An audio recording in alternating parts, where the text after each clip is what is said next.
நோக்கம் என்ன? இஸ்ரேல் வந்து ஈரானை தாக்கிறதுக்கான நோக்கம் என்ன? ஏதாச்சும் பலன் இருக்குல்ல, ஏதோ லாபம் ஆமா நோக்கத்தோட தான் இருப்பாங்க.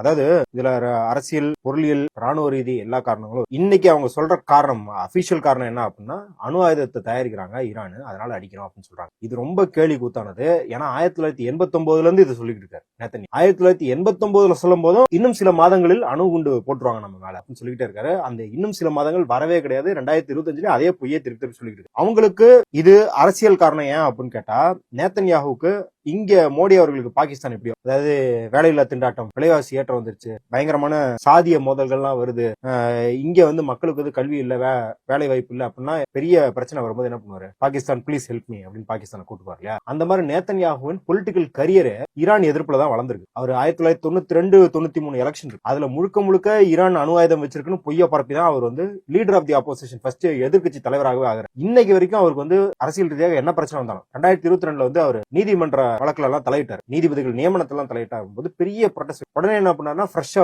ஒரு அக்யூசேஷன், ஈரான்ல எங்க இருக்கு நியூக்ளியர்